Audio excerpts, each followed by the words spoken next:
There's no greater corrupter than power and money. We realized that, wow, this guy is certainly living in the fast lane. His accounts got bigger and his money got faster. Just a very lavish lifestyle. George became the playboy. My first impression was that he had wasted an awful lot of money on some very high-priced attorneys. Like that saying, power corrupts and absolute power corrupts absolutely. He was on his way to jail as far as I was concerned.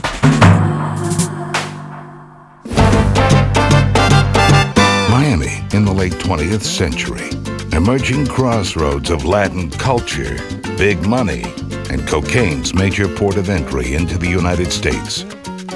At age 10, Jorge Valdes stepped off a plane onto Florida soil for the first time from Cuba. At 17 years old, we moved to Miami, and I got a job working for the Federal Reserve Bank. And I worked full-time and went to school full-time for 4 years. When I was getting close to graduating, my first accounting professor says to me, George, I have a great deal for you. Why don't you come work for me? I've opened a CPA firm here in Florida, but I realized I don't speak Spanish. You can have an office here with secretary, copy machine, and everything, and just do my Spanish client. Well, the first business that I went to see was called La Puerta del Sol. It's just a small shopping center. It doesn't look like much. I start to do the books for them, and I start to get close to them, because when I told them that I work for the government, I told them I knew how to open foreign bank accounts. And they told me straight out that they were drug dealers. And suddenly, they began to ask me to handle their drug operations in the United States. Because I was young, I was bright in their eyes, and at the same time, I had a very clean record. I didn't drink, I didn't smoke, and I didn't use drugs. Who would suspect that that young kid that was put through school at the University of Miami by the Federal Reserve Bank is a drug dealer? Little did I know that this little rinky-dinky grocery store would be the original front for what one day would become the Medellin Drug Cartel, importing 95% of all the cocaine that came into America. Within 3 months, I was making $1 million a month. He flaunted it every single way you could imagine, to everybody. I have a Lear jet. I have a Jet Ranger helicopter. I lived in a $7 million ranch. I had a $500,000 house on the ocean, a condo in Vail. I had a 53-foot yacht. I had spent $160,000 in the speedboat. I looked around one day, I had $1 million worth of cars. I remember one Christmas, there were two Mercedes gift wrapped in the parking lot, one for him and one for his partner, their gift to each other. Like Le Hermitage. All the faucets were gold. The shower head cost me $10,000. Everything was the best of the best. Flaunting was his specialty, and ego was his mainstay. I remember one day, I go home, and I go to eat, and my mom is crying. And my mom says, son, don't you see it? What you're doing doesn't please God. And I got so irate that day. I looked at her, I said, Mom, what God? God ain't real. Are you stupid? First time I ever called my mom stupid. I said, you want to know who God is? I'm God. I buy and sell anyone I want every day of the week. I can have anything I want, and I got the power of life or death. You see these people around me? They'll take a bullet for me. That equals God to me. Things changed. We drifted apart. And then came May of 1979. I'm in Bolivia, and I need to get to this country to meet with this president. And the only way to do that was if I got on that airplane with cocaine. My godfather realizes that here is the person that handles everything for the cartel in the United States, is inside an airplane with almost 200 kilos of cocaine, 200 gallons of gasoline, a tank of ether, a bladder, to give us extra distance to get to America, a flying bomb, and he went ballistic. I said, Manuel, don't worry. I'll be fine. Nothing can happen to me.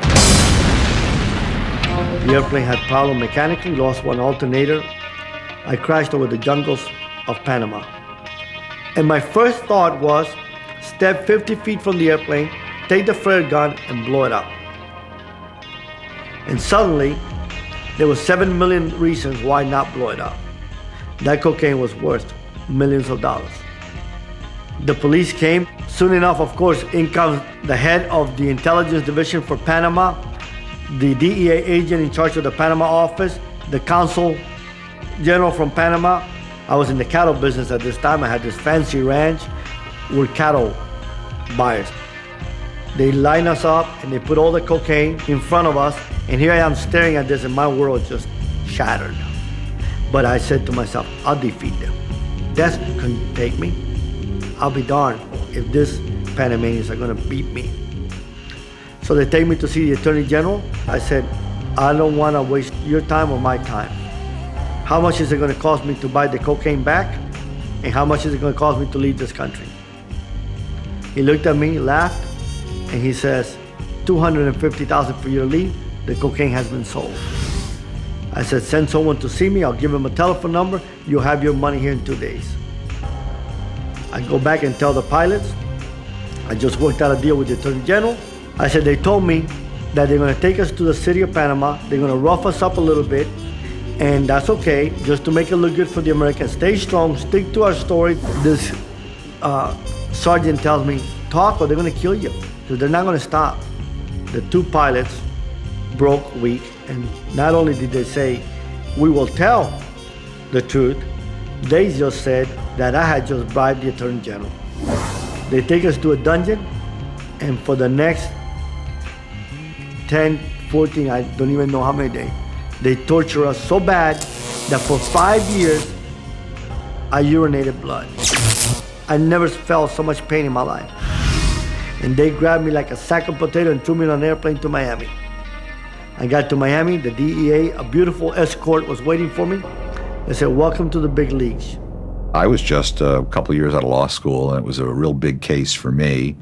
So I got an opportunity to really not just meet George in court, but when it went time to go to dinner, you know, he would be there, and I really got to know him for the drug dealer that he was. And he certainly was. He was about as big a drug dealer as you get. I went into prison, and you think that was gonna have an effect in my life? I got to prison, it was like a homecoming event. Everybody was there, it worked for me or for someone that worked for me. He did not learn by his first incarceration. He had it too easy. I had all the money in the world, and I realized that you can live just as good in prison as you can outside. You just can't go home. He had it too easy. And he just went right back. The minute I get out, I went back to the same thing, stronger and bigger than ever.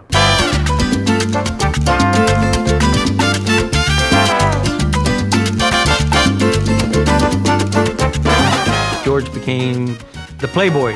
I was looking for love in the wrong avenues. A trend he followed for many years. It's almost ironic because when I was in the drug business and I was at the epitome of my power, people used to come to me and say, George, how are you doing? And I used to say to them, horrible, those that were intimate with me. I knew that there had to be more to life than just being born, suffering, and dying. So I began to find that through academia, and I didn't. I tried to find it in possessions, and I had $1 million worth of cars, and I was still empty, and more miserable, and more disenchanted.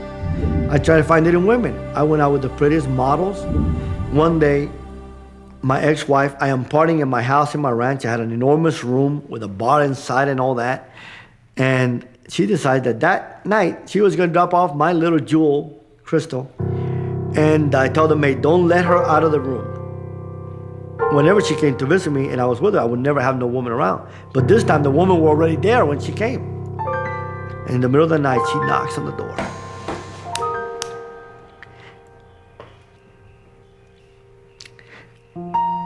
She said, Daddy, it's Crystal. And I never felt so filthy.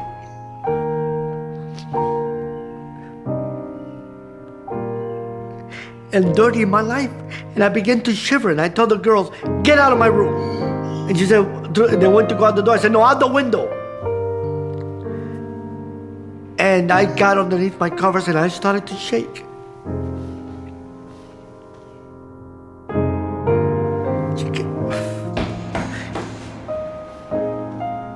And she kept knocking. And I shook and I shivered, and my room was freezing cold, and I was sweating my life away, and went out for an hour. Then finally, I didn't hear her anymore. And then I felt that when she got quiet, I was so dehydrated, I went to get water. And when I went to get water, she was by the floor crying. And I said, this is it. Early in the morning, I called the members of the cartel that were my partners, and I said, look, if I gotta come clean, I gotta cut clean, I'm out. They offered me an enormous amount of money. I got enough now to live comfortable for the rest of my life. And I moved out of Miami into my ranch. I decided that I was gonna take karate because now I lived out in the country. The nearest town is 20 miles away, and I needed exercise. And I hired this guy to come teach me karate. Every morning he wanted to learn. He wanted to get the black belt as fast as he could. So we started teaching, and he started becoming receptive, started getting better and better. And the relationship was working out. Then I spoke about another sword. And I'm looking at him so intrigued. This guy gonna take up some type of a remote control thing, press a button, and a sword's gonna pop out. And he pulls out a Bible. And I told him that man is made up not only of body, but he's actually three-part: body, soul, and spirit. And I got irate. I said, I'm paying you a lot of money to come teach me karate every day. Tomorrow, leave that sword home and bring the real sword. This man gets close to me where I can smell his breath and says to me, son, what I got to give you, you ain't got no money to pay. This guy's a 7th-degree black belt, and I realized I didn't have a gun. So immediately I said, oh, I don't have to pay? He said, no. I said, okay. When we finish our karate lesson, 2 hours, while the steam room is heating up, waste your time. So I continued my karate lessons, continued teaching him, continued giving him the word. He came back for 3 years and witnessed to me every day for 3 years. I prayed with him, and he accepted Christ as his Savior into his heart. And never did I realize in my wildest dreams that just a few months later, that the feds would come in. Drug enforcement agents, customs agents, FBI agents, they're all involved, IRS agents. Completely confiscate everything and take him off. But they go after him with a zeal that is second to none. He wasn't going to get away, even if he had turned his life around. Now I was facing 8 counts: conspiracy, conspiracy to possess, conspiracy to distribute, 8 life sentences without the possibility of parole. They wanted to see him under the jail, never mind in the jail. My lawyer came to see me. He said, we got a chance of winning. It's not that amount of great evidence. And I said, Alan, I'm tired of fighting. I got to come clean. I'm a Christian now. I have heard that story, and I've heard that song. If I've heard it once, I heard it 1,000 times. And I can go in there and tell these people I'm innocent. I'm guilty. And I got to come clean. It's embarrassing to the point of being laughable to assert in court that your client has become a born-again Christian or has had some tremendous transformation religiously. My first test of being a Christian is I'm in jail, looking at the possibility of staying there the rest of my life. Somehow I had this peace in me that it was going to be all right. Eventually I was released, went to Wheaton College and finished my master's. Then I applied to Loyola for a doctorate in New Testament, and I was accepted. His passion for his ministry is something that has inspired me from the beginning. Because of who I was, I can go to places that nobody can. This is not just somebody who is cooking this up or something to try to get out of prison, but clearly somebody who feels he has a real mission in life to help others. I did a gang revival in Chicago. And when I finished speaking, I look at the corner of my eye and I see these 2 10-year-old kids with their gang jackets on, crying like I've never seen anybody cry. And I realized that by them coming forward, they were risking their life because they had shown weakness. I have never seen an individual who can inspire people and transform people's lives through his own faith as George. And then I realized that day that my job was on the streets with these kids. Because if my story had created such an impact in their life that they're willing to risk death, and it's like he hit me with a sledgehammer and said, I didn't save you to be a college professor. Suddenly I said, Lord, then why did you put me through that pain of a Ph.D. program?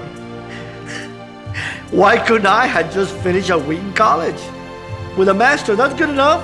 At great cost to himself, literally and figuratively, he has committed himself to Christ and to his family and to his community. Little did I realize that that was going to give me the opportunity to witness to very rich people, very great scholars. And I'm going to preach them with boldness, and I'm going to preach them to the ends of the world. It's almost like when Paul goes to the church in Galatia. They didn't know nothing about me. All they knew is that now that person that destroyed the faith is proclaiming it. And it's very important for us to always keep our eyes focused on that one verse where it says, and they glorify God in me. And it wasn't that they glorify God because George is great. I'm nothing. It's just that they glorify God because he can change George. And if he can change me, he can change any human being on earth. Dear brothers and sisters, I hope that you enjoyed the video, but not for the wrong reason. Not because of the lifestyle that I lived or the wealth that I had. It meant nothing. I was a miserable human being. I got to places that many of you will never ever reach. And once you do reach it, if you do ever reach it, you will realize that it's empty, that there's nothing there. Life and meaning for me began the day I surrendered everything. Surrendered my life to God and also surrendered everything to the government. I went to prison not knowing what was going to happen to me. I spent a total of 10 years in prison, but at the end, I came out, and this is the message I bring to you, that there is hope, that there is redemption, that there is salvation if you come clean and if you get your life straight. God will meet you right where you're at. You don't have to worry about changing this, that, to be able to be right with God. He'll meet you right where you're at.